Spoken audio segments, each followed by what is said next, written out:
going on, guys? Back at it again today. Second video here. As you can see, the car is home. Had a few issues though.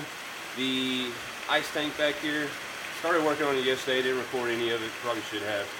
The ice tank here in the back, the pump's not working. Did some troubleshooting. On it.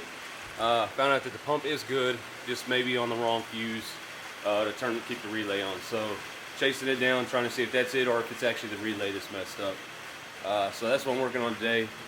Of course, in the back, my Jeep back there, the goldest color one, and the extra color is amp.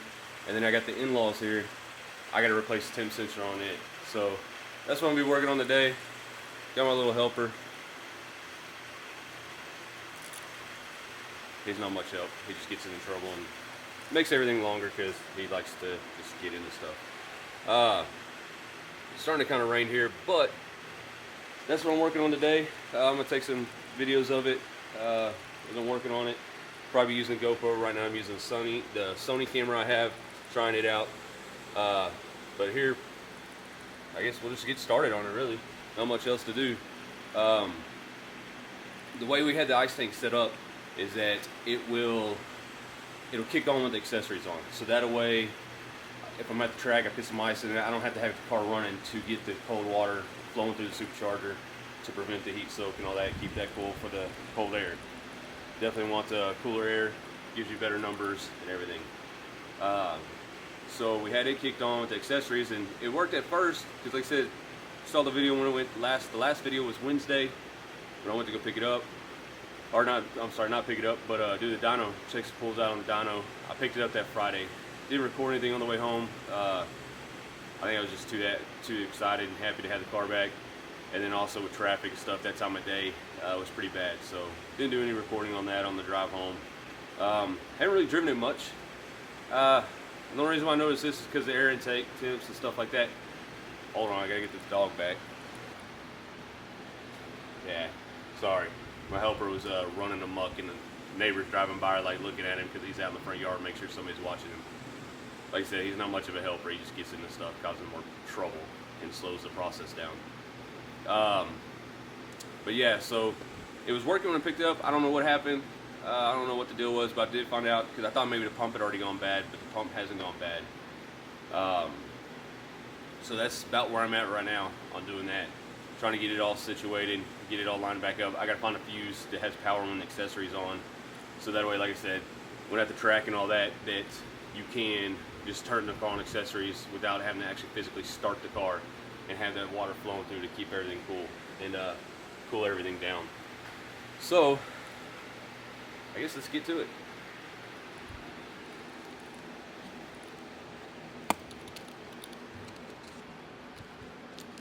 It is kind of dark in here, but got my flashlight. I'll kind of show you where I'm at. So there's the fuse box there.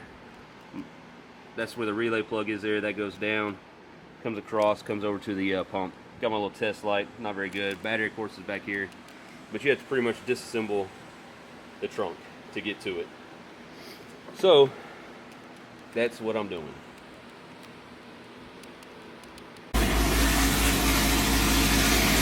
Alright guys, so I got the pump working. As you can hear, the car's extremely loud. 2-inch headers, 3-inch exhaust straight out, the MDRP exhaust, extremely loud. I'm just going to show y'all real quick the ice tank.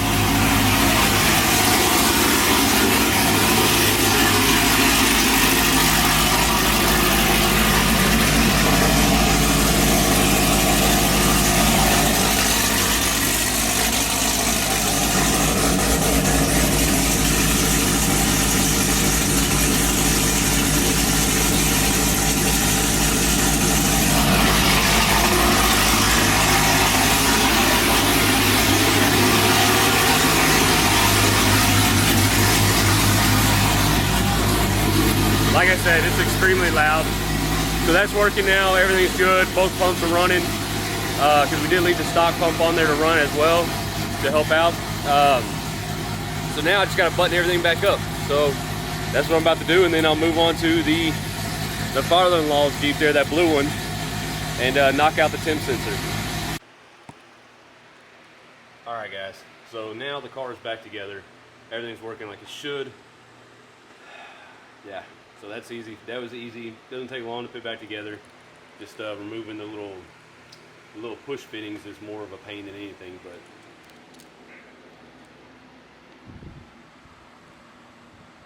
see if the camera will focus on it or not. But there's the ice tank. It's a Cortez ice tank. Very nice, man. The quality is very good on it. Very pleased with it. Very pleased on how this whole build's come out so far on this car. It's a little louder than what I would have liked. Definitely would have liked it to have been a little bit quieter, but hey, it is what it is. Now to move on to the Jeep, knock the Jeep out and get that temp sensor fixed on it, and then hopefully one day get this messy garage. Some nice wheels there. Need to get some fronts. Hopefully one day get this garage settled out and cleaned up to where the car can go back in the garage. That'd be that's my goal, is put the car back in the garage. Alright guys, so got the vehicles moved around. Got the in-laws Jeep here. Got to replace the temp sensor. To replace that, this inner fender liner right in here, this part here, I think the camera's focused, yeah. It needs to come out, and then the temp sensor should be about right in here in this area on the back of the block. Luckily enough on my Jeep I don't have fender liners in there right now, so I was able to take a look at it and see what all needs to be done.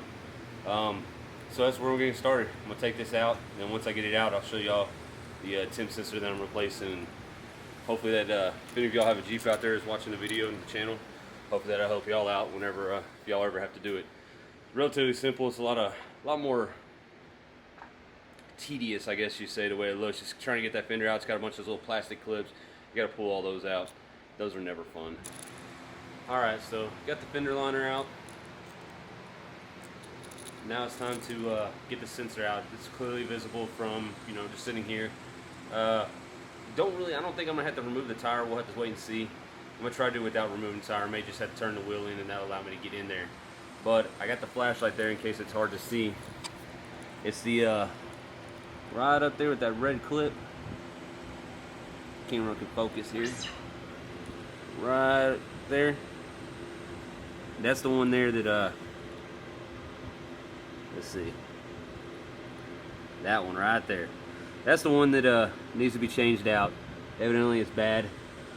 Don't want to check engine lights, so gonna get that fixed up.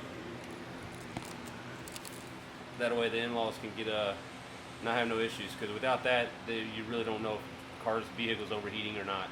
So replace that, and I think they're going to do a radiator flush and all that to kind of do it. This is either 14 or 15. They got about 150,000 miles I think already on it. They drive it everywhere. They've been all across Colorado a few times, all across Texas. So they put a lot of miles on theirs. Where ours is mine's a 14, and I think we're right at 68,000 miles. So they definitely got us beat by far. But they don't do a whole lot of off-roading either. Actually, none. They might take a dirt road here and there, but that's about it. So now I'm gonna get that sensor pulled out and get it replaced, and hopefully that'll clear the check engine. All right, guys. So now I'm gonna top her off with coolant, and we're done. I got the sensor changed out, all that. Everything seems to be okay now. So now just top it off with coolant, and we'll be done.